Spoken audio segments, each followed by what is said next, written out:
안녕하세요. 저는 30대 중반 남자입니다.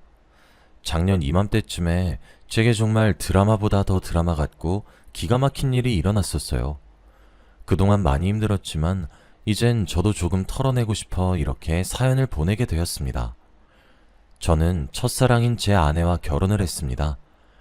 아내와 저는 유치원에 다녔던 시절부터 한 동네에서 자랐어요.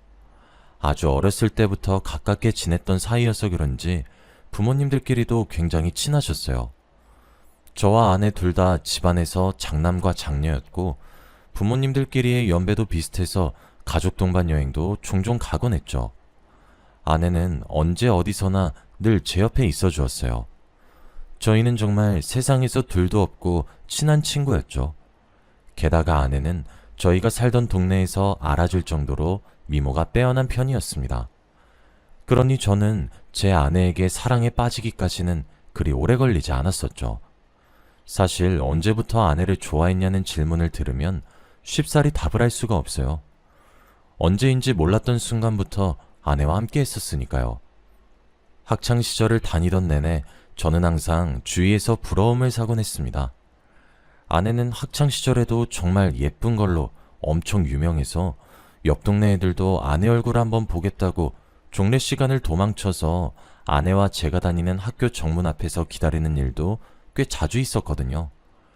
아내는 긴 생머리에 하얀 피부를 가졌는데 꼭 연예인 김희선을 닮았어요.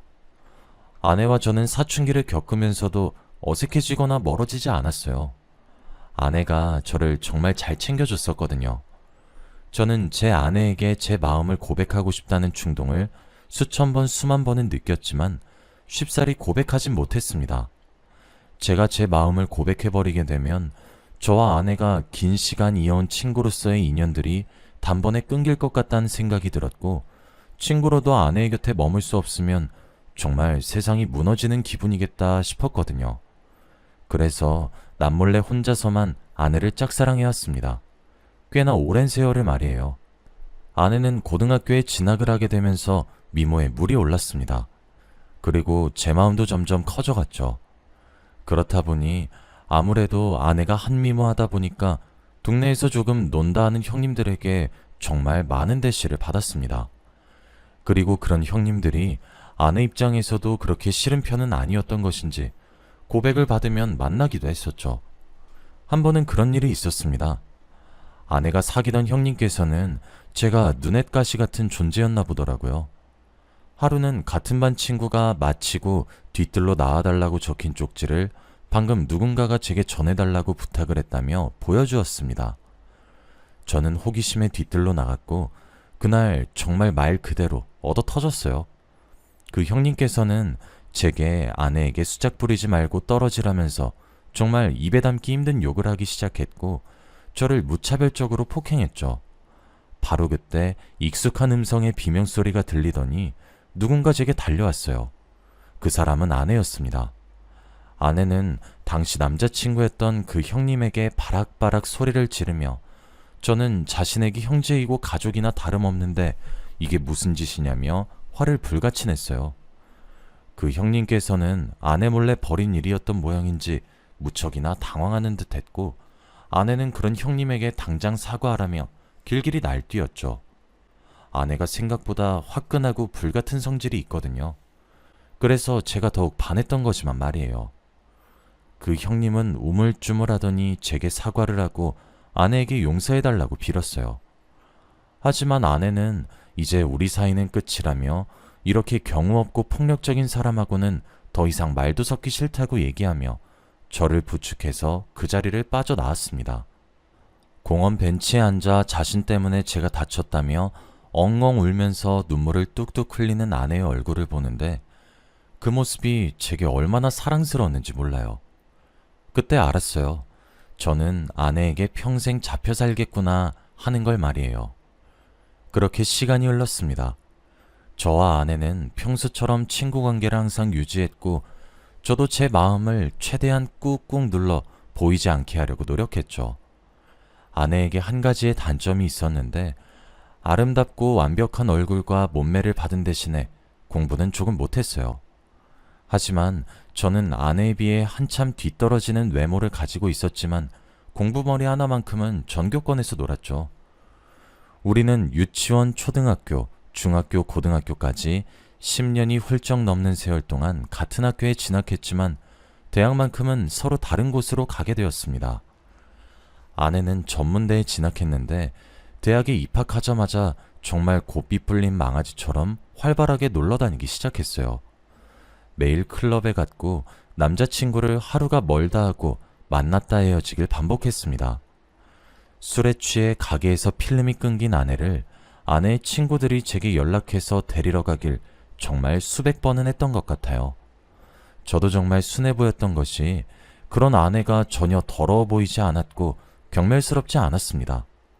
그냥 제가 사랑하고 있는 여자가 즐겁고 행복하면 장땡이라고 생각을 했었죠. 노는 것에 많이 빠지긴 했지만 아내의 천성은 여전히 제게 다정하고 따뜻한 마음씨를 가진 친구였으니까요. 그렇게 시간을 보내며 저는 다른 여자를 만나지도 않았습니다. 아내는 연애를 하지 않는 제게 매번 물었어요. 정수야, 너는 학벌도 좋고 집안도 좋으면서 왜 연애를 안 하니? 내가 소개팅 해줄까? 그럴 때마다 아내에게 네가 너무 좋아서 그래 라고 얘기하고 싶었지만 꾹꾹 참았죠. 아내는 성인이 되고 나서 수많은 연애를 했고 그럴 때마다 울고 웃으며 제게 위로받았습니다.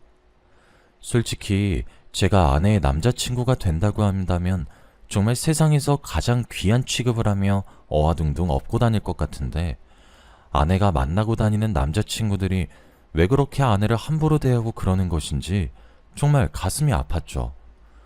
사실 마음을 숨기고 감정을 삭히고 그렇게 참는 것이 초반에야 어렵지 세월이 지나고 지나다 보면 말하고 싶고 고백하고 싶다는 충동도 무뎌지더라고요. 그렇게 20대 초반을 보냈고 저는 군대에 갔습니다. 전역을 하고 보니 제가 입대와 전역을 하던 도중에 아내는 학교를 졸업하고 작은 중소기업에 취직을 했더군요. 군대에서도 아내가 보내준 택배와 편지들이 많이 힘이 되었었죠.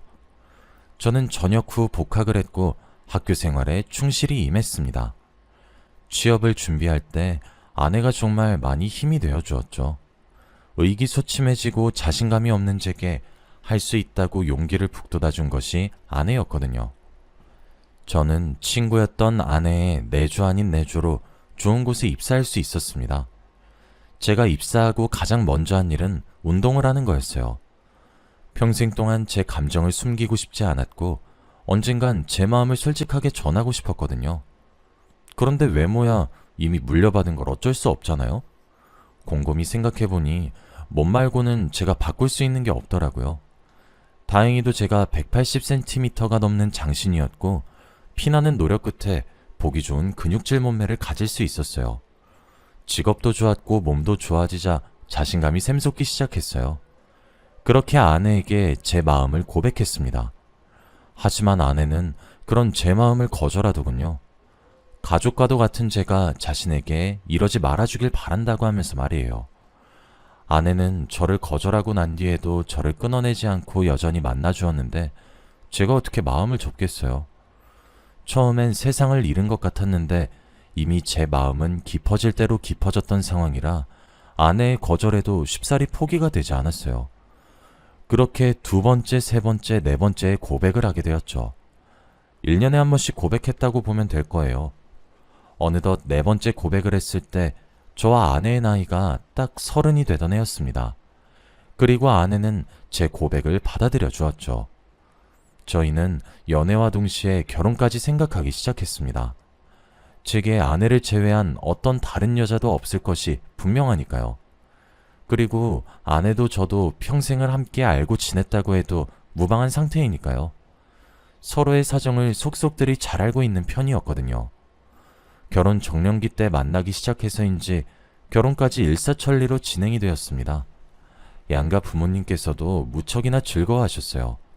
저와 아내의 만남을 진심으로 웃으면서 축하해 주셨거든요. 언젠가 이렇게 될 줄 알았다 하시면서 말이에요. 그렇게 아내와 결혼을 했고 가정을 꾸리게 되었습니다. 저는 아내에게 일을 그만두기를 권유했어요. 제가 혼자 벌어도 저희 집 경제 사정은 무척이나 여유로운 편에 속하는데 굳이 아내를 고생시키고 싶지 않았거든요. 가장 귀한 대접을 해도 모자란데 험한 일 굳은 일을 어떻게 시키나요? 그런데 그게 화근이었던 걸까요? 제가 너무 맞춰줘서 아내가 기고만장해졌던 걸까요? 아니면 원래 그런 여자였는데 제 콩깍지가 너무 두꺼워서 몰랐던 거였을까요? 아내는 저와 결혼을 하고 난 이후 점점 변해가기 시작했습니다. 아내의 씀씀이는 날이 가면 갈수록 커지기 시작했고 제 월급으로는 이제 감당하기가 점점 힘들어졌어요. 사실 제 명의로 되어 있는 상가가 하나 있거든요. 저희 부모님께 상속으로 받은 상가였어요. 거기서 매달 받는 돈이 2천만 원은 좋게 되는데 상가에서 받은 수익이 고스란히 아내의 사치비로 갔다고 생각하시면 될 겁니다. 매번 호텔에서 식사하고 명품을 몸에 휘두르고 결혼 전에 제가 알고 지냈던 검소하고 알뜰살뜰한 아내의 모습은 이제 더 이상 찾아볼 수가 없었죠. 아무래도 금전적인 문제는 제일 가시적으로 보이기 때문인지 현실을 자각하게 만드는 속도가 가장 빠르더군요. 그뿐만이 아니었습니다. 사치스러운 것은 둘째치고 아내는 가정에 충실하려고 하지도 않았어요. 집안에서 희미한 담배 냄새가 난 적도 있었고 늦은 밤까지 술을 마시러 나가는 경우도 종종 있었죠. 그런데 다 용서할 수 있었습니다. 제가 그 일을 알게 되기 전까지 말이에요. 언젠가부터 외출도 많아지고 저와 함께하는 오붓하고 알콩달콩한 시간이 없어졌어요. 그리고 그럴 때마다 아내의 행동은 제게 의심을 사기에 아주 충분했죠. 그리고 그렇게 알게 된 진실은 정말 충격적이었고 절 괴롭게 만들었습니다. 아내에게는 가장 친한 여자인 친구가 하나 있습니다. 저와도 아주 잘 아는 사이죠. 아내와 학창시절을 함께 보내서 그런지 제 친구가 아내의 친구고 아내의 친구가 제 친구이기도 하거든요. 게다가 그 친구는 저와 아내와 마찬가지로 같은 초중고를 졸업해서 특히 부모님끼리도 왕래를 종종 하시는 사이였죠. 그 친구의 이름은 세윤이라고 하고 20대 중반에 결혼을 했어요. 그리고 세윤이의 남편은 홀어머니 밑에서 자랐죠. 그래서 결혼을 하게 되면서 혼자가 되신 홀 시어머니를 모시면서 살았어요. 그런데 이번에 세윤이의 시어머니가 되시는 분께서 재혼식을 한다고 하셨죠. 오며 가며 만나시다가 인연이 닿으셨던 모양이셨죠. 세윤이가 저희 부부에게 새로 생긴 새 시아버지께서 점잖으신 분이면 좋겠다고 걱정을 토로했었거든요. 저희 부부는 걱정하지 말라고 세윤이를 안심시켰고 말이에요. 그렇게 세윤이에게는 새로운 시아버지가 생기게 되었어요. 그렇게 세윤이네 시부모의 재혼식이 끝난 뒤 누군가 저희 집을 쾅쾅쾅 두들기기 시작했죠. 그날은 주말 이른 아침이었어요. 잠에서 덜 깬 눈을 하고 누구시냐며 현관문 잠금을 해제하는 순간 문이 벌컥 열렸고 현관문에는 세윤이네 시어머니가 서 계셨어요. 그리고 그 모습 뒤로 사색이 된 세윤이의 얼굴과 화가 잔뜩 난 세윤이네 남편의 얼굴이 보였죠. 형님 어쩐 일로 오신 거냐고 세윤아 무슨 일이냐고 물어보는 제 질문을 뒤로하고 어머님은 문을 열고 성큼성큼 저희 집에 침입을 하기 시작했어요. 현관에서 일어난 소란에 아내도 눈을 부비며 안방에서 나왔고 바로 그때 나이도 많으신 어머님께서 어디서 그런 힘이 나왔나 싶을 정도로 아주 재빠르게 아내를 덮쳤고 순식간에 아내의 머리채를 휘어잡고 위아래로 흔들기 시작했습니다. 너무 놀라 진정하시라고 말로 하시라며 어머님을 말렸습니다. 세윤이네 부부와 저 이렇게 세 사람이 달려들어 겨우 어머님을 제 아내로부터 떼어놓을 수 있게 되었고 떨어지자마자 아내를 제 등 뒤로 숨겼어요. 그런데 어머님은 아내에게 떨어지자마자 바닥에 쓰러지듯 주저앉으시더니 짐승처럼 울기 시작했습니다. 그리고 그때 급하게 안으로 들어온다고 닫지 않은 현관문이 벌컥 열렸고 그곳엔 세윤이의 새아버지가 오셨죠. 저는 너무 화가 났어요. 제 아내에게 이게 진짜 무슨 행패인지 깡패도 아니고 무슨 난리인가 싶더라고요. 경찰 불러서 신고하겠다는 제 으름장에 세윤이가 그러더라고요. 너 몰랐어? 네 아내 우리 시아버지랑 바람났어. 나도 오늘 알았고 지금 어떻게 된 일인지 잘 모르겠어. 희영아, 네가 네 입으로 설명해봐. 지금 우리가 잘못 알고 있는 거지? 어? 세윤이가 내뱉은 한마디에 피가 차게 식는 듯한 기분이 들었고 아내를 가만히 바라보는데 아내가 제 눈을 피하고 아무런 대꾸도 하지 않더라고요. 그때 세윤이네 시어머니께서 들고 오신 자그마한 손가방에서 무언가를 꺼내 저희가 있던 거실의 공중에 흩날렸습니다. 한 장을 주어서 사진을 들여다보니 아내와 어떤 남자가 자동차에서 연인처럼 붙어있는 사진이었고 그리고 결정적으로 둘이서 함께 숙박업소로 들어가는 사진도 있었어요. 벌건 대낮에 말이에요. 그리고 그 사진에 제 아내와 함께 찍힌 남자가 제 눈앞에 서 있었죠. 세윤이네 시아버지의 입장으로 말이에요. 상황 파악? 당연히 되지 않았고 그저 멍했습니다. 그리고 저 노망난 할배를 가만두지 않겠다고 생각한 그때 제 몸이 더 빨리 움직였어요. 누군가 저를 뜯어말리기 시작했고 정신을 차려보니 제 밑에 그 할배놈이 깔려서 제게 얻어맞고 있었어요. 그리고 절 말렸던 사람 중엔 제 아내가 섞여 있었죠. 와, 정말 제 아내가 불륜이라니, 상간남이라니. 차라리 상간남이 제 또래였으면 그나마 나았을까요? 누가 봐도 제가 훨씬 더 나은데 사람이 한도 끝도 없이 비참해지기 시작하더라고요. 게다가 가만히 있어도 모자란 판국에 아내가 절 뜯어말리는데 아내를 알아왔던 모든 시간을 부정하고 싶었고 제 팔을 감싸며 말리는 아내의 손길이 토끼가 치밀 정도로 역겨워지기 시작했습니다. 아내의 손길을 팍 하며 쳐내고 아내를 무섭게 노려보며 물었어요. 언제였냐고 말이에요. 세윤이도 설마 했는데 진짜 자신의 친구가 본인의 새아버지와 내연관계를 맺었다는 사실을 알게 되니 저보다는 못하겠지만 커다란 충격에 빠졌겠죠. 아내도 그렇게 무서운 제 모습을 처음 봤을 겁니다. 그제서야 아내는 빠르게 무릎을 털썩 꿇고 제게 손을 싹싹 빌면서 미안하다고 울고불고 난리를 치기 시작했어요. 바닥에 머리를 꿍꿍 박으면서 자신이 미쳤다고 얘기를 하다가 나가 죽어야 된다고 하질 않나? 솔직히 그날의 기억이 그렇게 자세하게 나지는 않습니다. 어떻게 상황을 정리했고 세윤이네 가족을 보냈으며 추후에 연락하기로 약속을 했죠. 정신을 차려보니 집엔 저와 아내 단 둘만이 남았고 아내는 제 눈치를 보기 시작하더군요. 그 기분은 느껴보지 않은 이상 잘 모르실 거예요. 정말 비참했고 비참을 넘어서 굴욕감과 수치심이 들기 시작했죠. 그날 신발도 제대로 주지 않고 휴대폰과 지갑도 건네지 않고 아내를 집 밖에다 쫓아냈습니다. 나 오늘 당신이랑 같은 공간에 있으면 정말 가만두지 않을 것 같으니까 나가, 당장! 라고 하면서 말이에요. 아내는 2시간 정도 현관문 밖에서 절 기다리거나 콩콩 두드리며 사정을 하다가 친정으로 돌아간 것 같았죠. 그냥 그때부터 이혼을 바로 준비했던 것 같습니다.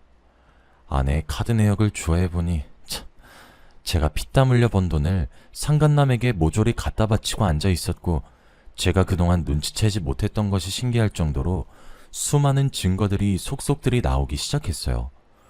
내가 진짜 그동안 어떻게 아내를 대했는데 그런 헌신적인 제게 돌아오는 것이 고작 아내의 불륜이라니. 게다가 상간남은 아내보다 30살은 더 많은 할아버지라니. 정말 죽고 싶을 만큼 힘들었습니다. 아내는 항상 제게 고고하게 굴었습니다. 제게 자존심을 굽히지도 않았고 져주지도 않았었죠. 그런데 이혼 소송을 시작하니 그때 처음으로 제게 미친 듯이 매달리기 시작하더군요. 하긴 당연히 그렇겠죠. 전문대를 졸업하고 결혼과 동시에 일도 그만둬서 경력도 단절이 되었는데 지금 저와 이혼하면 당장 어떻게 위자료를 마련할 것이며 생활을 어떻게 하겠냐고요. 처가댁에서도 소송이 아닌 협의로 해주면 안 되겠냐는 연락이 빗발쳤지만 장모님이랑 장인어른도 참으로 뻔뻔하십니다. 아내가 아닌 제가 불륜을 저질렀으면 협의 이혼하셨을 것 같으세요? 지금 제게 이러지 마시고 자식 교육 똑바로 시키지 못한 본인들을 탓하시고 아내를 잡으세요. 라고 일갈했죠. 그렇게 저와 아내는 헤어지게 되었습니다.